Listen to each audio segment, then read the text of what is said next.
हमारे द्वारा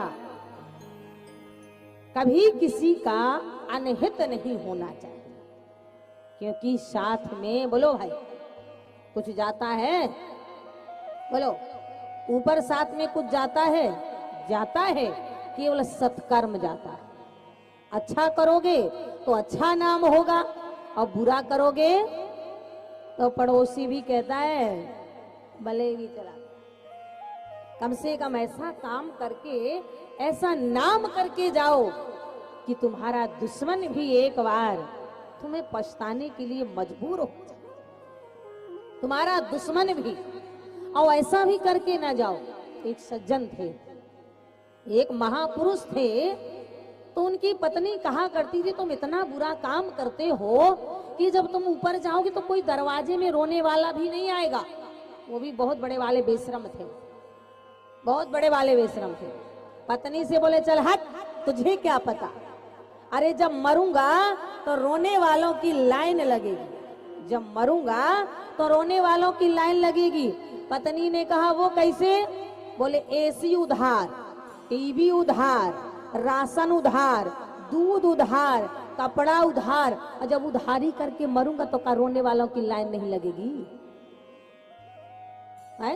तो ऐसा करके भी ना जाए।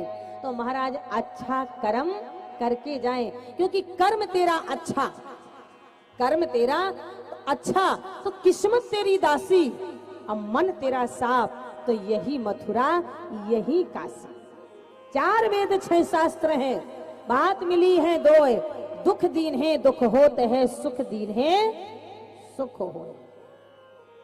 आज यहाँ महाराज नारद बाबा ने समाधि लगाई, और ज्यों ही नारद बाबा ने समाधि लगाई तो महाराज कामदेव को देवराज इंद्र ने भेज दिया। लेकिन गोस्वामी जी महाराज लिख रहे हैं कि काम कला कछु मुनाही न व्यापी, काम कला कछु मुनाही न व्यापी, निज भय डरो मनोभाव पापी, निज भय डरो मनोभय व्यापी, सीमित चाप सा कहीं कोई तासू, सीमित चाप कहीं कोई तापू, बड़े रखवारे रमापति जासू, बड़े रखवारे रमापति जासू।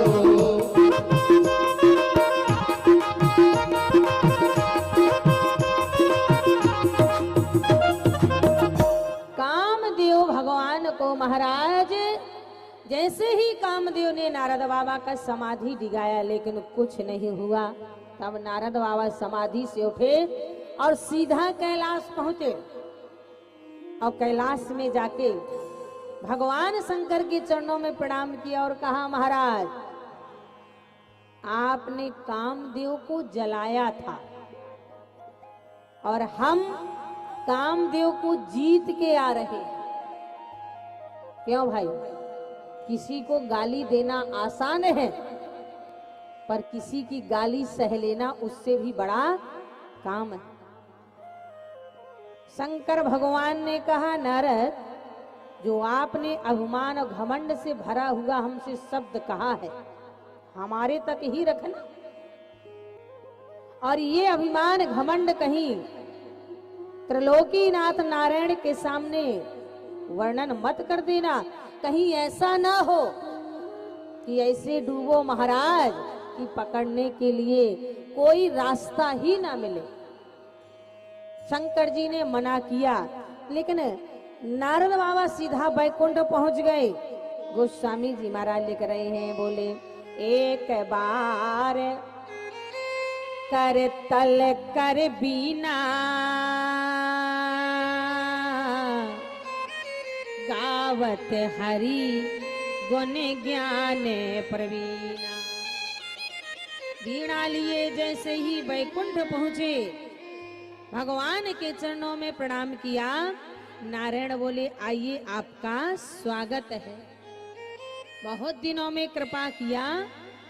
नारद जी ने सारा विवरण बता दिया। रूख बदन कर बचन मृद, बड़े लोगों का यही काम होता है।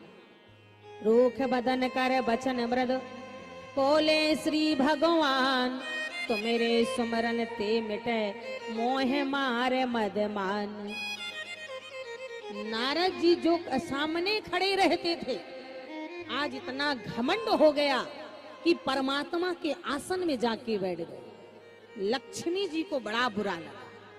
बोलो भाई, वैसे पति पत्नी में खूब झगड़ा हो, अब कहीं बेटवा पापा का अपमान करें तो फिर मम्मी यही कहती है, देख बेटा तूने जो आज पापा के सामने मुंह खोला, मुझे ये अच्छा नहीं लगा। क्योंकि एक पत्नी सब कुछ सहन कर सकती है और अपने पति का अपमान कभी नहीं सहन कर सकती है। नारद जी तो गए, पर लक्ष्मी जी ने भगवान नारायण से कहा, सरकार मुझे ये बिल्कुल अच्छा नहीं लगा। नारद आपके आसन में बैठ गया। भगवान बोले, आप ही को तो बेटा है, बेटा भी तो आप ही का है। आदि शक्ति जही जग उपजाया, क्या करना है? लक्ष्मी जी बोली, इसका घमंड तोड़ना है। भगवान विष्णु ने कहा, हमारा साथ दोगी? बोले हाँ बेटा, इन केन प्रकार कैसे भी रास्ते में आना चाहिए। अगर बेटा बहक जाए तो ये माता पिता दोनों का कर्तव्य होता है कि प्रेम से सहला के, फुसला के, डांट के, धमका करके उसे रास्ते में लाना चाहिए। मैया लक्ष्मी जैसे ही तैयार हुई, भगवान विष्णु ने अपनी माया से रास्ते में ही 100 योजन का नगर बसाया। शील निधि राजा की उत्पत्ति करके उसकी बेटी का स्वयंवर रच दिया। नारद जी जैसे ही बैकुंठ से नीचे आए, रास्ते में जा रहे थे, बड़ा सुंदर शहर था, बड़ा चहल पहल था। जैसे आज अपने शांति नगर मीरा रोड में सरदार वल्लभ भाई पटेल मैदान में, आ हा बैकुंठ से कम लग रहा है? बोलो, आज यहाँ बैकुंठ से कम लग रहा है? यही तो बैकुंठ है। देखिए अरुण पांडे जी को, अरुण दुबे जी को, आहा ऐसे लग रहा है मानो साक्षात ये परमात्मा के द्वार पाल खड़े। यही बैकुंठ होता है महाराज। आज जैसे ही नारद जी ने पूछ दिया, ये कौन सा नगर है? लोगों ने बताया, महाराज ये शील निधि राजा का नगर है। इतनी चहल पहल?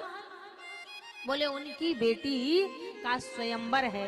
नारद जी ने कहा तो जाकर के देखना चाहिए।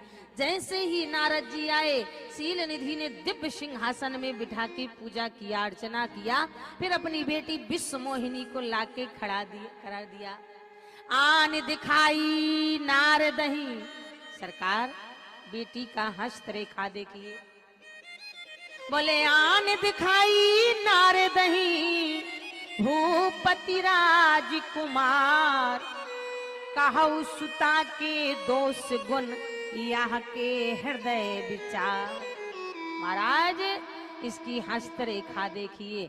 अब माताओं देखो, नारद वही है लेकिन माया लग गई। गोस्वामी जी महाराज लिख रहे हैं कि देख रूपे मुनि बिराते बिसारी, देख रूपे मुनि बिराते बिसारी, बड़े बारे लगे रहे निहारी, बड़े बार लग रहे निहारी।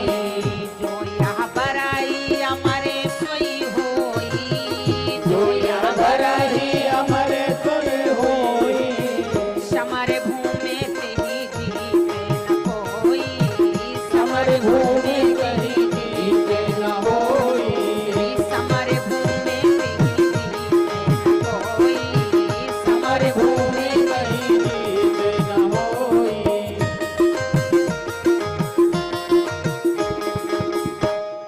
आज यहाँ माताओं नारद जी वही हैं। एक नारद जी ने 2 बार हस्तरेखा देखा। एक बार देवी पार्वती का देखा था, तो देवी पार्वती को स्पष्ट बता दिया था कि जोगी जटिल काम मन,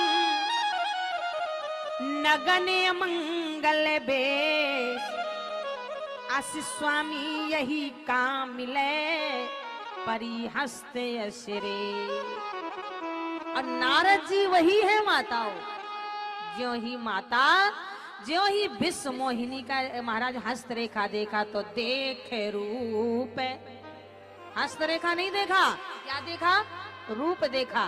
तो मेरी माताओं, मेरा यही निवेदन है आपसे कि कभी किसी को हस्तरेखा नहीं दिखाना, कभी भी किसी को अपना हस्तरेखा नहीं दिखाना, क्योंकि जो परमात्मा ने लिख दिया है वो मिटने वाला नहीं है।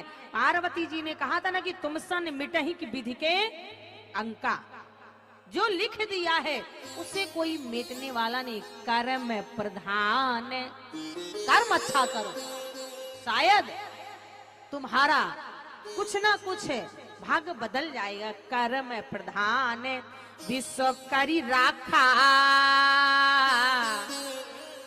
जो जस करई सुत से फल चाखा। जैसा कर्म हम करेंगे तो फल हमें ही भोगने को मिलेगा। बोले क्यों?